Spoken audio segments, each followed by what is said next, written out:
sommes le 24 juin 2020 et nous sommes avec donc Philippe Joutard et Samuel. Je te laisse commencer. Oui, bien, bonjour à toutes et à tous. Bonjour et puis merci Philippe Joutard de nous recevoir pour cet entretien, malgré les contraintes techniques. Alors nous sommes en présence de Lola Jarry, de Shelley, qui est élève de 3e au collège de Noisy-le-Sec dans l'académie de Créteil. Et puis nous sommes également avec Justine et Fiona, qui sont élèves de terminale économique et sociale, et Éline, Flore et Erin, qui sont élèves de première. Donc elles sont toutes les 5 élèves au lycée de la Versoix à Thonon-les-Bains. Et donc c'est magnifique ce panel. Voilà, je les salue toutes. Voilà. Et on voulait évoquer donc avec vous le projet Rupture, la pratique de l'enquête orale en histoire. Bon, évidemment, d'abord, on voulait vous demander comment vous allez, et puis... Très bien, et d'autant plus que je parle de choses qui m'intéressent beaucoup, qui est l'histoire orale, et alors en particulier, quand je vois une histoire orale pratiquée par les élèves qui deviennent ainsi des acteurs d'histoire, en quelque sorte, dans le double sens du mot histoire. Merci Philippe. Alors, justement, je vais laisser la parole à Lola qui va, pour les élèves et puis également pour les personnes qui seraient amenées à voir cette petite vidéo, faire un petit rappel, une présentation de qui vous êtes, de votre activité. Alors, je vais en effet essayer d'être rapide, même s'il y a beaucoup de choses à dire. Donc, Philippe Joutard, évidemment, vous êtes avant tout historien, vous êtes professeur émérite de l'Université d'Aix-en-Provence, vous avez été professeur à la HESS, recteur des académies de Besançon, de Toulouse. Vous avez présidé de nombreuses commissions liées à l'école, à l'enseignement de l'histoire-géographie, à l'école primaire. Vous êtes auteur d'un rapport sur la grande pauvreté et vous vous intéressez tout particulièrement à la réussite scolaire, notamment dans un ouvrage qui s'intitule Réussir l'école. Et si je me concentre un peu sur votre activité d'historien, vous êtes donc spécialiste de l'époque moderne, d'histoire religieuse, en particulier celle des Camisards. Ce sont donc ces protestants français qui vivent dans les Cévennes et qui ont été persécutés à la fin du XVIIe siècle dans les suites de la révocation de l'édit de Nantes. Et vous avez écrit donc de nombreux ouvrages sur le sujet, notamment celui qui s'intitule La révocation de l'édit de Nantes ou les faiblesses d'un État, et un autre livre qui va nous intéresser en particulier ce soir, Histoire et mémoire, conflits et alliances, parce que c'est aussi ce qui nous réunit ici ce soir. C'est parfait, hein, vous avez une connaissance très approfondie et je vous remercie de tout ce que vous avez dit. Et du coup, je vais en rajouter un petit peu en rappelant que vous êtes intéressé, au-delà des Camisards, à bien d'autres sujets. Alors, à titre personnel, vous savez tout l'intérêt que je portais à votre histoire des francophiles en Amérique, et puis votre très bel ouvrage sur l'invention du Mont Blanc. Francophile en Amérique que j'ai fait, je tiens à le dire, avec Geneviève Joutard, qui est mon épouse et qui a été comme vous une de vos collègues il y a quelques années. Oui, et Geneviève qui a été une des pionnières de la pratique de l'enquête orale avec des élèves. Absolument. Et qui a été également réalisatrice de documentaires. Tout à fait, ben, vous êtes très très au courant, Samuel. Merci. J'étais à bonne école surtout. Alors en vous présentant un peu brièvement aux élèves, on leur disait que vous êtes en quelque sorte le papa de l'histoire orale en France. C'est vrai que vous avez ouvert un chemin en publiant en 1977 votre grand ouvrage qui est La légende des Camisards. Donc je montre là l'histoire d'une sensibilité au passé. Alors il y a plusieurs particularités dans ce livre. D'abord, vous avez été un des premiers à véritablement prendre le légendaire historique au sérieux, à ériger le légendaire au rang d'objet d'histoire, à la fois comme créateur d'histoire, comme créateur de mémoire. Et puis, la particularité de cet ouvrage, de votre travail, c'est la dernière partie de cet ouvrage. Vous le disiez vous-même, la tradition orale, vous n'en aviez pas forcément entendu parler, vous n'aviez pas forcément l'intention de travailler dessus, et puis vous y êtes venu, et toute la dernière partie de l'ouvrage est consacrée à cette dimension de la tradition orale, donc chez les Cévenols. Alors sur ce chemin de l'histoire orale, toute une génération vous a emboîté le pas, des historiennes, des historiens, des ethnologues, notamment que vous avez formé à l'Université d'Aix. Alors, à titre personnel, je pense évidemment, et j'ai une pensée vraiment amicale pour elle, à Anne-Marie Granet-Abisset, historienne des sociétés de montagne, et qui à son tour, comme professeure d'université à Grenoble, et je suis bien placé pour le savoir, a mené, a dirigé de nombreux travaux historiques qui ont contribué donc à rendre la parole aux sans-paroles de l'histoire, aux anonymes. Et dans cette histoire-là, c'est une histoire qui est ouverte en fait sur la vie, qui était systématiquement inséré véritablement dans le champ social.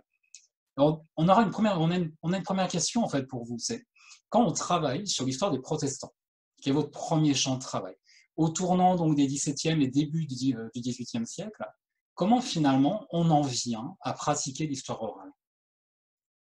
Tout simplement, dans le point de départ, c'est que j'avais quelqu'un que j'ai beaucoup aimé, qui était beaucoup plus âgé que moi à ce moment-là, qui s'appelait le pasteur Manin, et qui est un homme assez étonnant parce qu'il est maintenant juste parmi les nations, parce qu'il a été aumônier d'un camp où on a enfermé des juifs, et en particulier des juifs allemands, et il a joué un grand rôle dans le sauvetage de ces juifs, et il en a sauvé un certain nombre. Mais ce n'est pas à ce titre-là, évidemment, que je l'ai connu, mais c'est parce que c'est intéressant à ce que je faisais un jour. Hein, il était très actif intellectuellement. Il m'avait dit, oui, pour vous travailler sur ce qu'on appelle l'historiographie des camisards, c'est-à-dire la manière dont les camisards ont été décrits aussi bien dans les manuels protestants que dans les manuels catholiques. C'est très bien de vous intéresser au papier, mais en réalité, est-ce que vous vous êtes intéressé à la tradition orale? Alors là, quand il m'a dit ça, je suis, permettez-moi l'expression, tombé des nues. Comment? Tradition orale. Vous savez qu'à cette époque-là, les historiens ne croyaient qu'au papier, qu'aux documents écrits. D'une certaine manière, l'oral, c'était pour les pays sans histoire, sans écriture, je veux dire, l'Afrique, par exemple. Mais qu'on puisse parler de tradition orale, de légendaire, en plein cœur de la France, au sud de la France, et que ce soit des protestants qui ont été parmi les gens qui ont très tôt parlé et connu l'écriture, y compris des gens très modestes, apprendre à lire, à écrire et à parler. Donc, immédiatement, j'ai été un peu surpris. Je me dis, si vous devriez essayer. Et alors, comme j'avais assez confiance en lui, un jour de Pâques 1967, hein, pendant les vacances de Pâques, j'étais enseignant à ce moment-là dans un lycée, j'ai pris mon magnétophone, j'ai été voir à Saint-Jean-du-Gard, c'est un bourg des Cévennes qui n'est pas très loin d'Alès, entre Alès et Florac, et j'ai été voir le pasteur du coin. Et ce pasteur, c'était amusant, c'était un pasteur suisse venant de Genève, et qui était le responsable ecclésiastique des protestants de Saint-Jean-du-Gard. Et je suis allé un peu avec beaucoup de scepticisme. Et je lui ai dit, voilà, j'ai un ami qui m'a dit qu'il existait dans votre bourgade une tradition orale sur la révolte des protestants pendant Louis XIV, et ça faisait très longtemps, hein, puisque c'était en 1967, et la révolte avait eu lieu de 1732 à 1734. Et quand je lui ai dit, on m'a dit qu'il y avait une tradition orale, immédiatement, cet homme qui n'était pas du pays a immédiatement réagi en disant, mais oui, bien entendu, je passe mon temps à entendre parler d'histoires qui sont passées plus de 2 siècles avant. Écoutez, si vous le voulez, on va y aller cet après-midi. Et donc, j'avais quand même pris par précaution un petit magnétophone, plutôt un gros magnétophone à cette époque. Hein, c'était pas c'est pour enregistrer, il fallait des gros magnétophones. Donc, j'étais avec mon gros magnétophone et on a été dans un des masses Cévenol, en pleine campagne. Et là, je suis tombé sur une personne qui, à ce moment-là, me paraissait déjà très âgée, mais qui avait pas plus de 70 ans, 75 ans peut-être. Et je lui ai dit, voilà, est-ce que vous avez, par hasard, j'étais vraiment, encore une fois, très sceptique, entendu parler des camisards? Je lui ai dit, mais comment les camisards? Et je me rappelle très bien la formule qu'il a employée, on a sucé cela comme le lait de notre mère. On a sucé cela comme le lait de notre mère. C'est une phrase très forte. Alors je lui dis, mais qu'est-ce que vous voulez dire par là? Eh bien, il m'a dit, bah, c'est ce qui a fait notre vie dans notre enfance. Hein. D'une certaine manière, si nous sommes ce que nous sommes aujourd'hui, c'est parce que nos grands-parents nous ont parlé de ce qu'avaient fait nos ancêtres. Et pour aller un peu plus loin, je lui ai posé un certain nombre de questions, mais qu'est-ce qu'ils vous racontaient?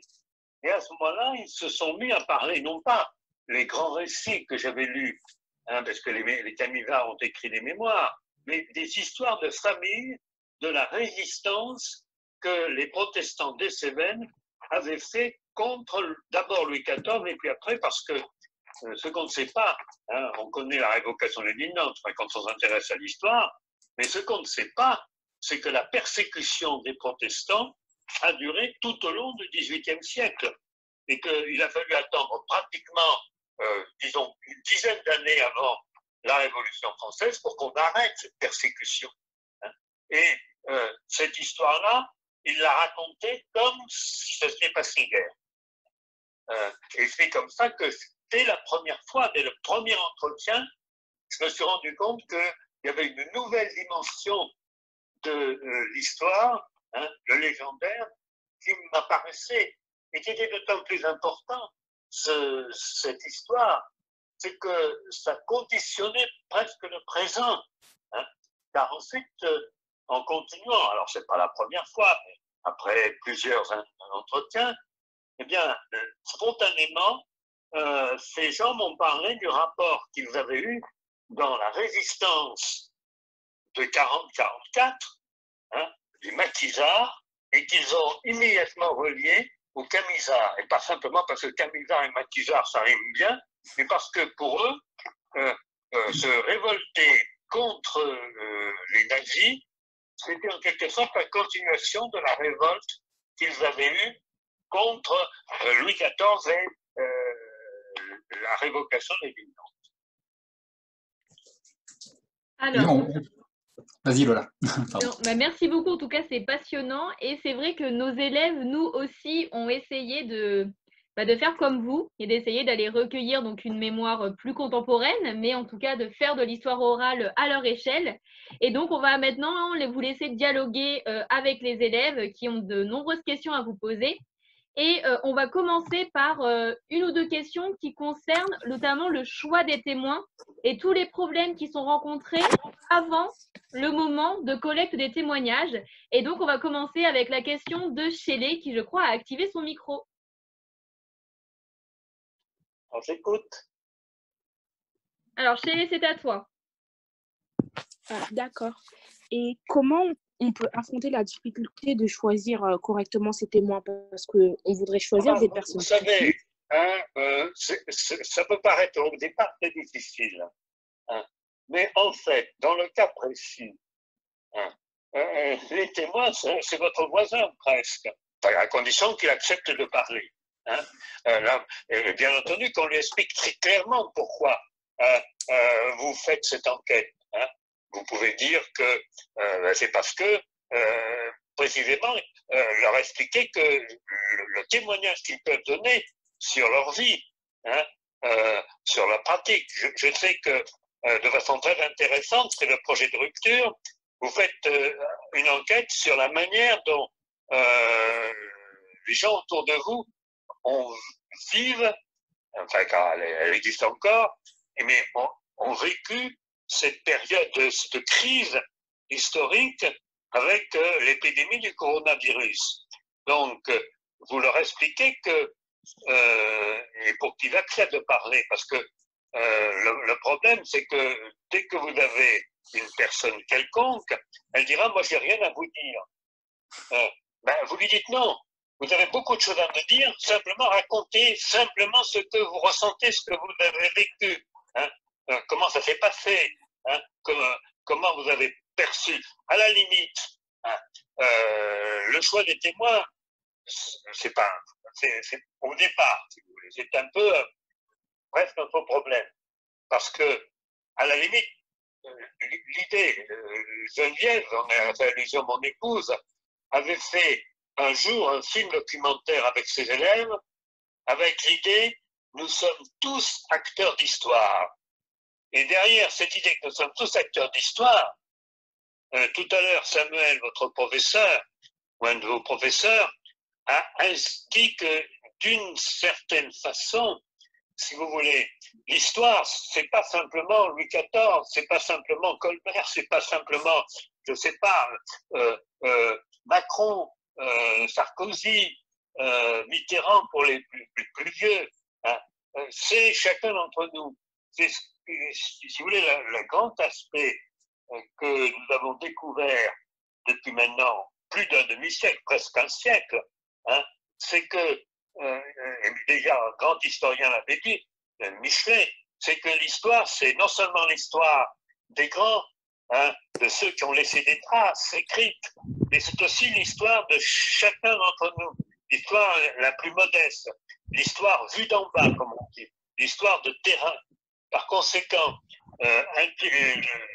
chacun, en quelque sorte, est acteur d'histoire et donc chacun, surtout sur un sujet comme celui que vous faites sur l'épidémie, chacun a des choses à dire et chacun a une expérience. Alors, une fois qu'on a dit ça, hein, c'est évident que vous avez spontanément, et c'est pas une question de culture, c'est pas une question de niveau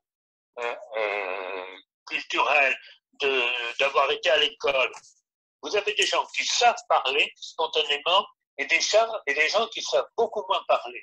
Alors, et c'est évident que chez les gens qui savent parler, et encore une fois, il y a des gens qui savent raconter.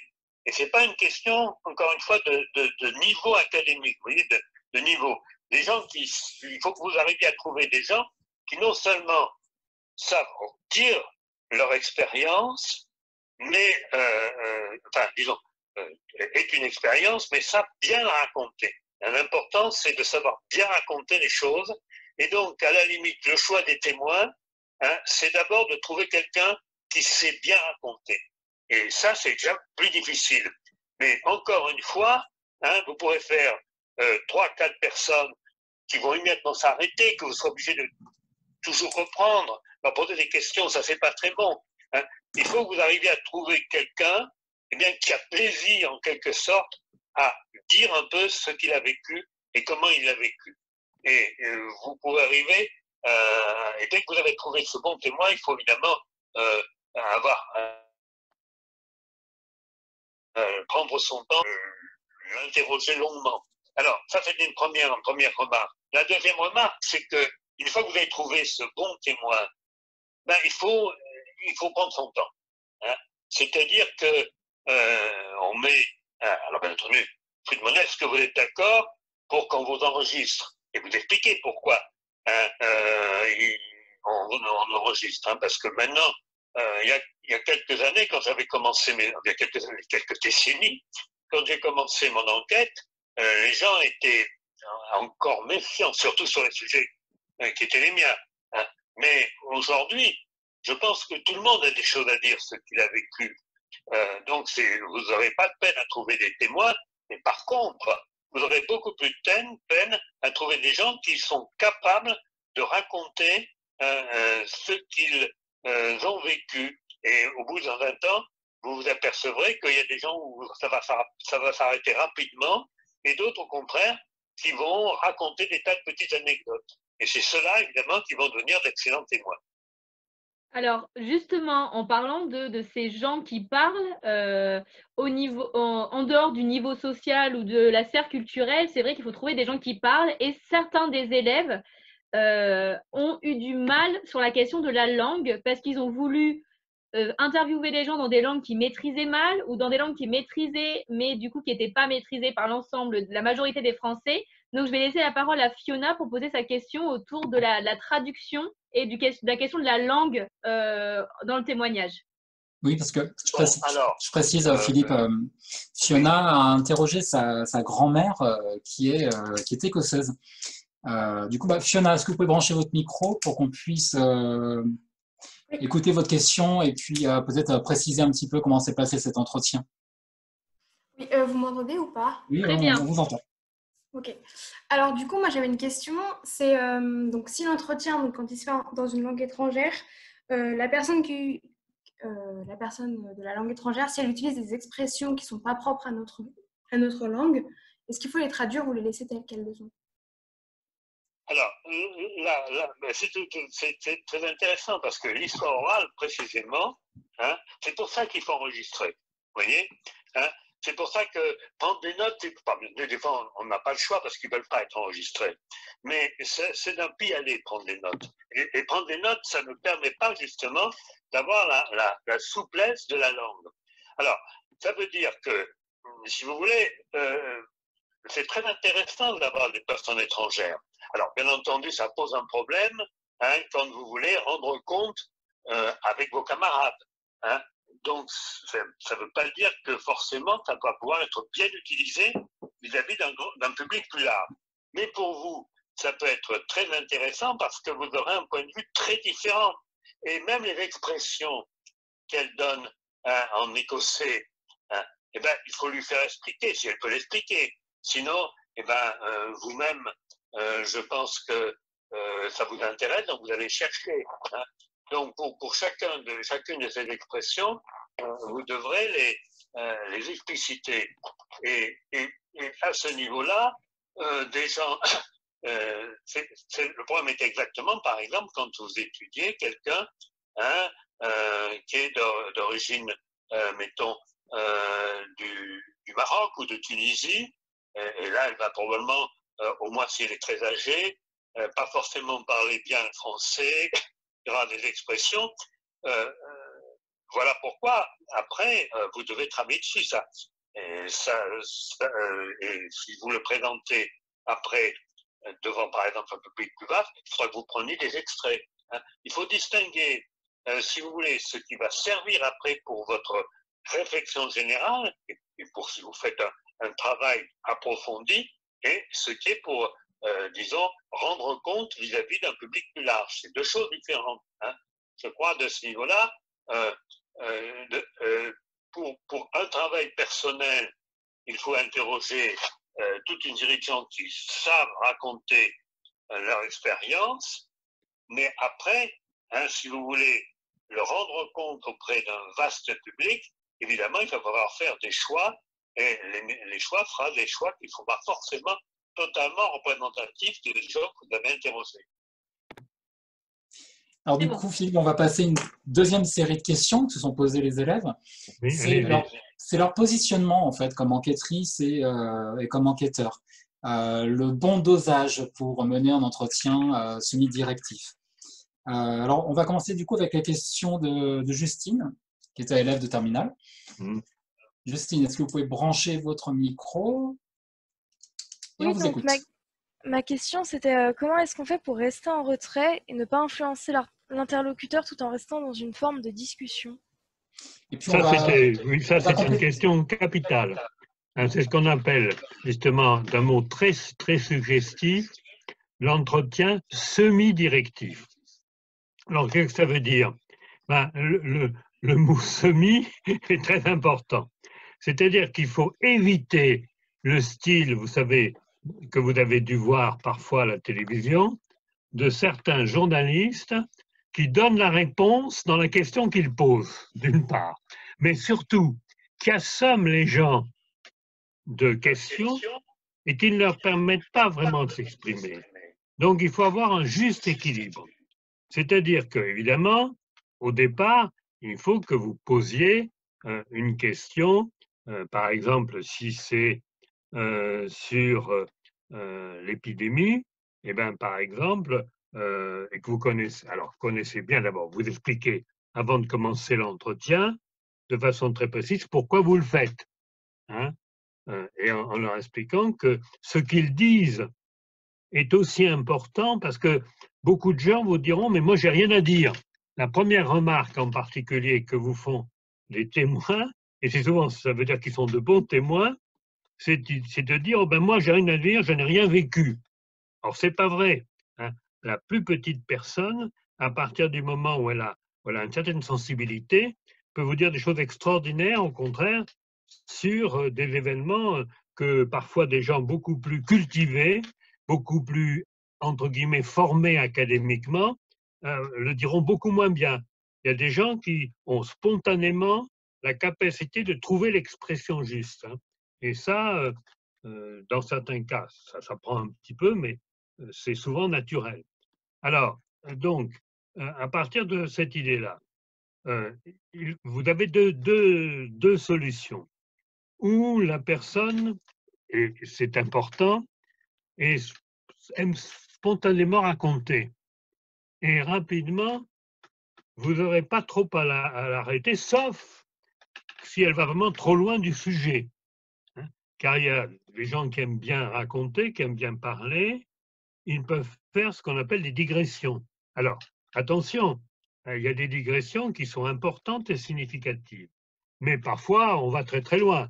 Hein. Si par exemple, vous voyez, pour prendre dans le cas de l'épidémie, hein, les gens peuvent vous raconter d'autres expériences, d'autres traumatismes qu'ils ont vécus. Et ça vaut la peine. Hein. Ils peuvent dire c'est comme le moment où.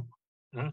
C'est par exemple comme le moment où il y a des gens qui ont vécu de moins en moins, bien entendu, mais qui étaient tout jeunes, par exemple. Si vous interrogez une personne très âgée, hein, elle vous dira, par exemple, moi j'étais toute jeune quand j'ai vécu la guerre ou les lendemains de la guerre, hein, où j'avais très peur je ne mangeais pas à ma faim, des choses comme ça. Hein. Donc ça, vous voyez, il faut laisser faire.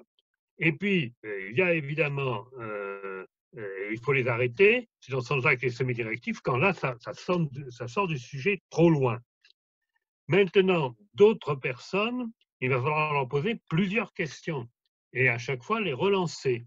Hein, et toujours avec l'objectif que vous vous êtes fixé par rapport au sujet pour lequel vous interrogez les personnes. Vous voyez, voilà. C'est-à-dire qu'il y a à la fois un équilibre entre être présent pour éviter qu'ils aillent trop loin de ce pourquoi vous interrogez, et en même temps de ne pas intervenir trop vite, parce qu'encore une fois, des comparaisons, ça peut être intéressant.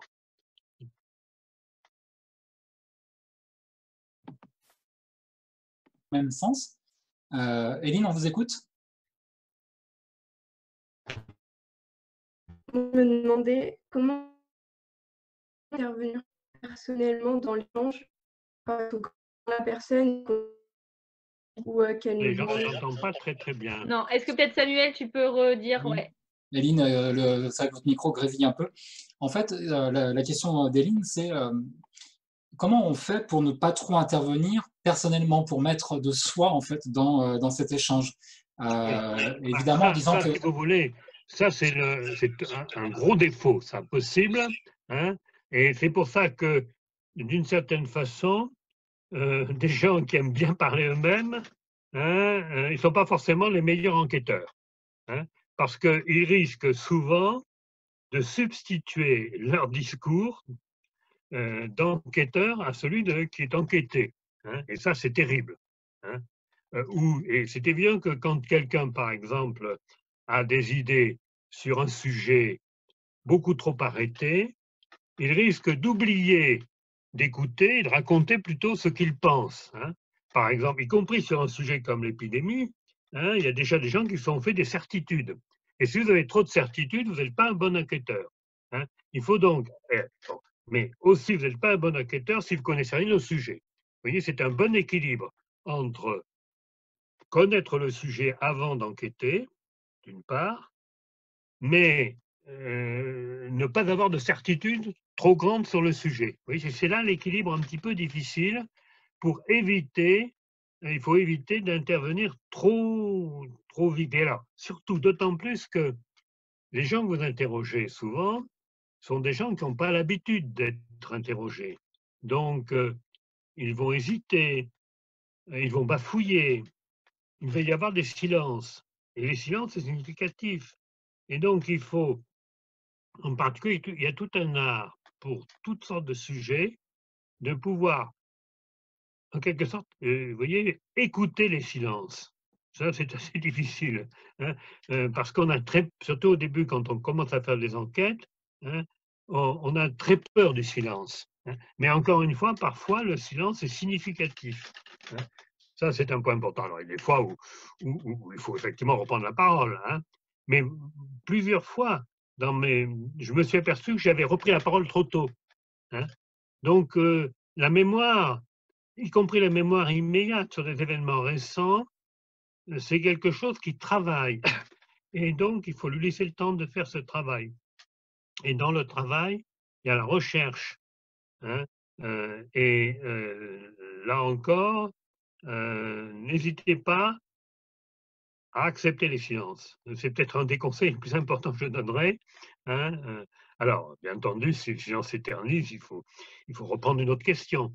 Hein, mais méfiez-vous, hein, parce qu'encore une fois, les gens que vous risquez d'interroger, ce ne sont pas des gens qui ont l'habitude d'être interrogés.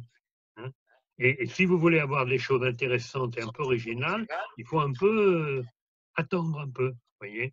Alors, bien entendu, il peut arriver que ça se tourne court parce que sur l'expérience, vous verrez assez vite qu'ils vont répéter, il faudra aller voir une autre personne, voyez. Ce qui veut dire d'ailleurs, de ce point de vue-là, que toutes les personnes interrogées, et ce n'est pas une question, encore une fois, de niveau académique hein, ou de niveau scolaire. Toute personne interrogée n'est pas du même intérêt. Et que là, il faut à côté, il faut avoir un certain nombre de gens à interroger, ben, il faut avoir des gens qui savent raconter. Hein, et les gens qui savent raconter, c'est une qualité que tout le monde n'a pas. Hein. Et évidemment, pour une bonne enquête, il faut à la fois interroger pas mal de gens, pour que ce ne soit pas uniquement des exceptions, mais il faut avoir la chance, et on finit par avoir cette chance, de tomber sur des gens qui savent raconter. Et encore une fois, ce n'est pas une question de niveau scolaire.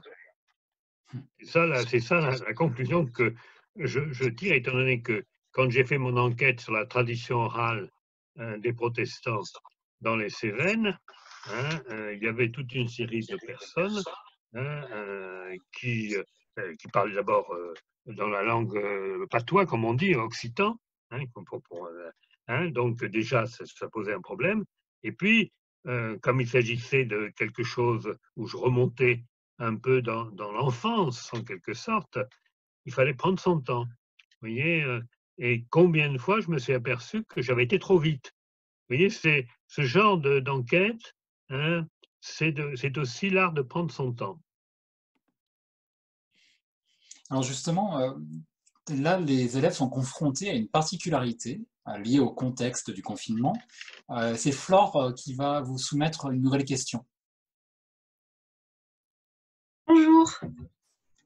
Ça marche? Ouais, c'est bien. Ça marche, Flore. Oui, ça marche, hein, je vous entends. Alors, moi, j'ai une question par rapport aux témoignages qui sont faits à distance à cause du confinement qui avait lieu. Du coup, lorsque le témoignage, lorsque le témoignage il doit se faire à distance, le lien avec la personne interviewée, il est rompu un peu parce qu'on ne peut pas voir la personne, le contact visuel, il n'a pas lieu. Et du coup, notre fonction d'enquêteur, on manque un peu d'humanité, on ne peut pas voir la personne, parler spontanément. Du coup, comment y remédier par vidéo, par exemple? Oui. Là, vous posez une énorme question, une excellente question. Enfin, toutes les questions sont bonnes, mais celle-là est particulièrement importante. Hein. C'est évidemment les conditions de cette enquête, la distance. C'est pour ça que d'ailleurs, mais ce n'est pas possible, hein, il faudrait pouvoir faire les séances comme on fait aujourd'hui en Zoom. Hein, bon, mais ce n'est pas possible. Et deuxième point, il est absolument évident que votre enquête est imparfaite. Il faut accepter les limites. Hein, parce que comme vous ne voyez pas la personne, vous ne voyez pas ses mimiques, alors en revanche, plus que jamais, il faut que à côté du téléphone, vous ayez un enregistreur. Hein, et que vous lui dites, que vous demandez à la personne, hein, même là, vous lui demandez, est-ce que je peux vous enregistrer? Et vous expliquez pourquoi. Hein, il faut être très, très clair là-dessus. Hein, il ne faut pas tromper les gens. Hein, et alors, si les gens ne veulent pas être enregistrés, ils ne veulent pas être enregistrés, vous prenez des notes. Et vous leur dites, pourquoi est-ce que je veux vous enregistrer? En partie pour pouvoir éventuellement revenir vous reposer des questions.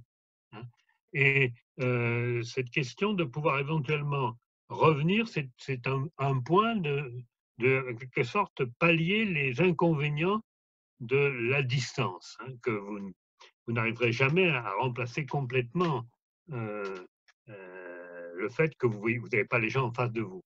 Hein. De ce point de vue-là, vous êtes dans une situation, parmi les situations les plus difficiles de l'enquête. C'est même la plus difficile, celle de l'interrogation à distance. Et d'ailleurs, vous le voyez, la plupart du temps, quand vous écoutez des gens qui interviewent des gens à distance, ça tourne rapidement court et ça n'a pas beaucoup d'intérêt. Et c'est pour ça qu'il faut, encore plus que dans d'autres cas, prendre son temps, mais il y a des choses qui vous échapperont complètement. Alors, ceci dit, il y a la voix, il y a les hésitations. Et d'une certaine façon, là encore, et ça n'a rien à voir avec voir ou non la personne, faites attention à ne pas trop vite relancer les choses. Vous voyez, parce que plus encore peut-être que dans le cas où vous voyez la personne en face de vous, avec la distance, le téléphone, eh bien, c'est encore plus difficile.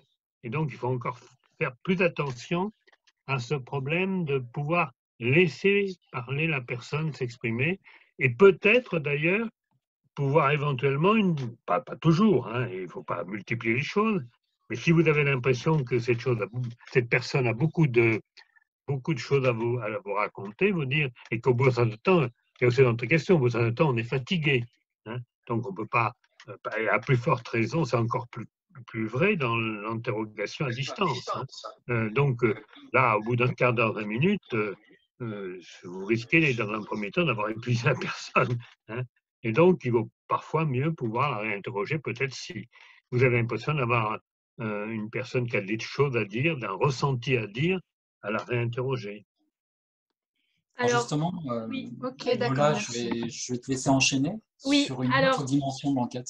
Alors justement, juste une dernière question justement sur l'accompagnement du témoin dans sa prise de parole. Vous avez déjà expliqué comment lancer le dialogue, quand même rassurer le témoin en expliquant, etc. Et vous avez dit qu'il y avait deux sortes de témoins, ceux qui parlaient beaucoup et ceux justement pour lesquels c'était plus difficile de s'exprimer. Et justement, je crois que Erin avait une question concernant cette partie du témoignage.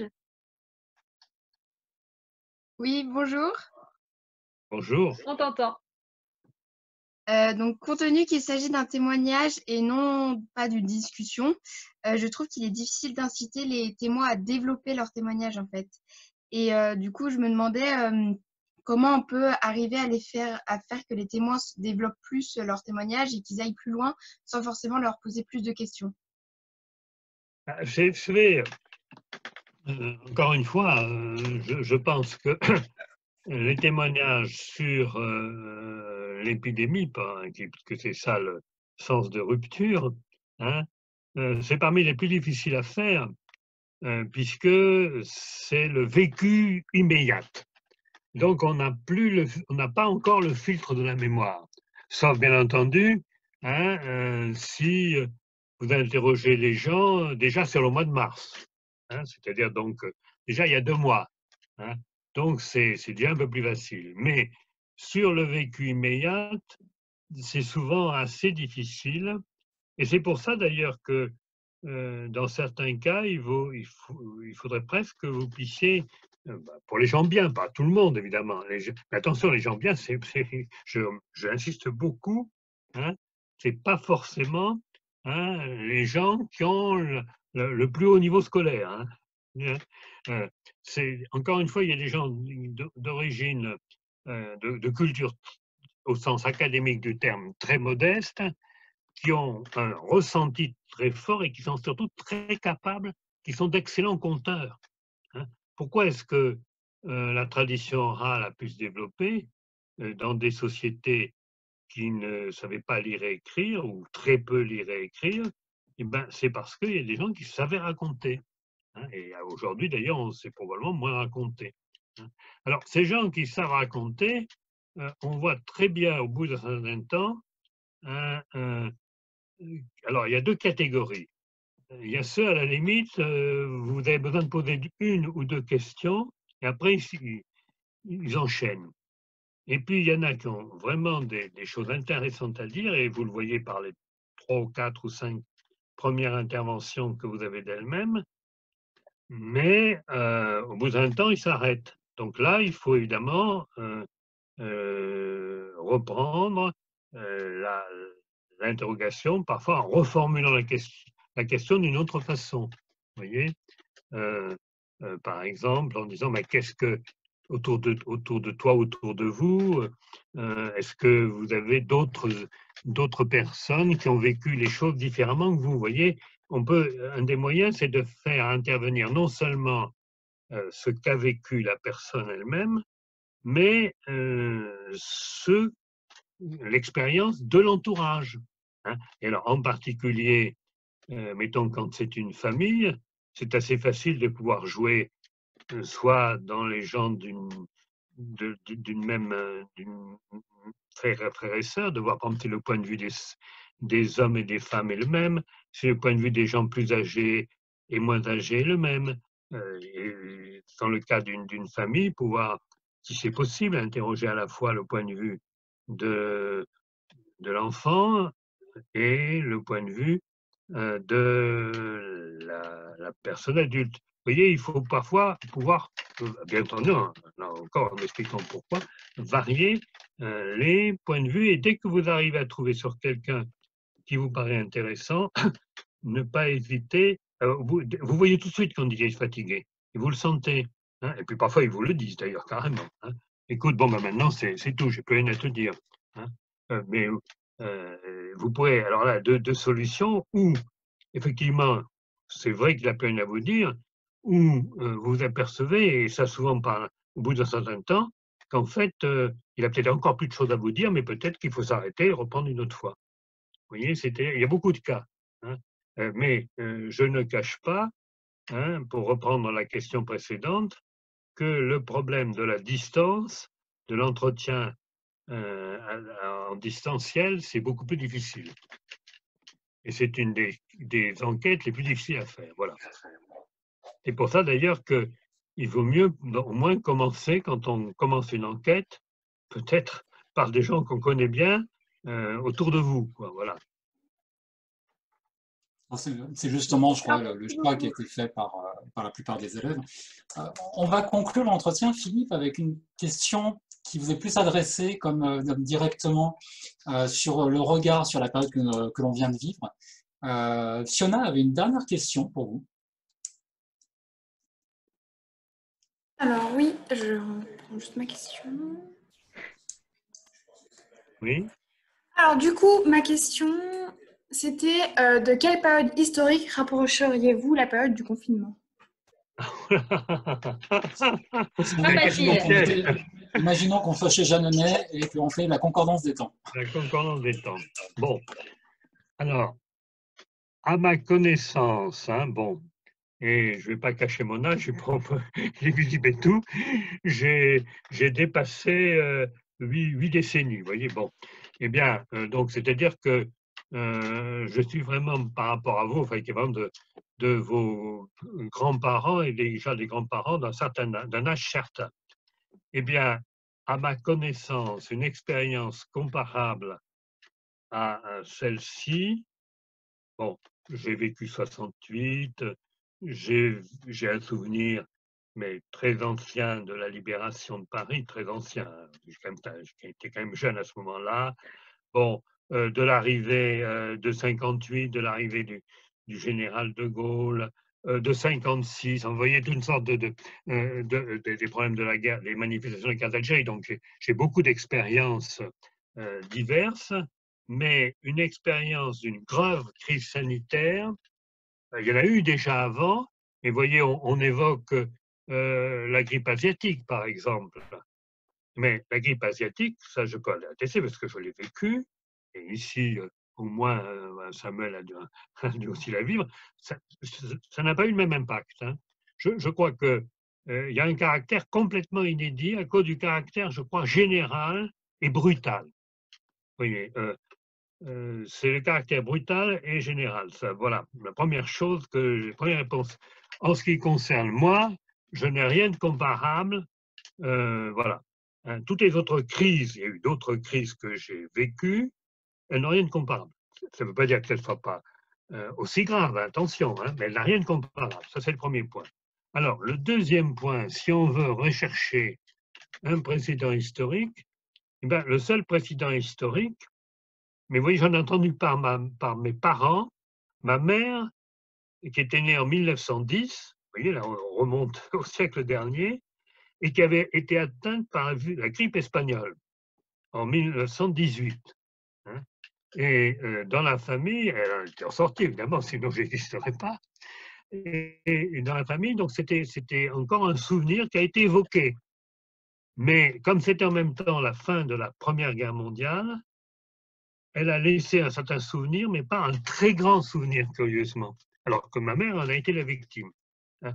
Et c'est pour dire simplement, et d'ailleurs, vous n'avez qu'à voir, le seul précédent qu'on peut donner de façon précise, c'est, je crois, la grippe espagnole. Alors, évidemment, les historiens, hein, j'ai fait une partie de ma carrière à Marseille, et évidemment, à Marseille en particulier, j'avais un de mes amis, un plus ancien que moi, un professeur qui s'appelait Charles Carrière, qui avait écrit un très beau livre sur la peste de Marseille.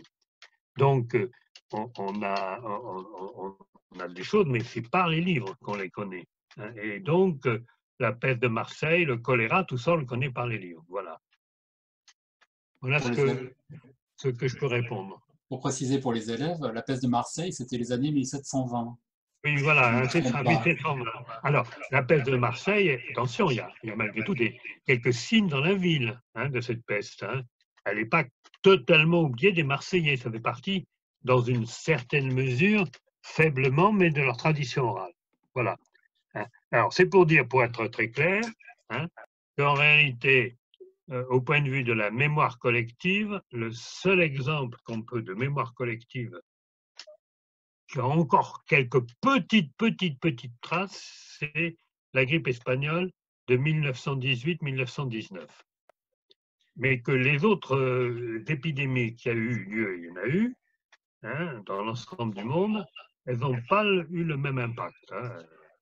Il y a eu en particulier les années 60-70 du siècle dernier, n'ont pas eu le même impact.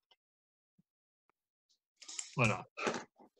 Merci Philippe Joutard pour toutes ces réponses et puis merci vraiment pour vous être prêté au jeu de cet entretien avec nous, avec les élèves, malgré toutes les contraintes techniques auxquelles nous avons été confrontés.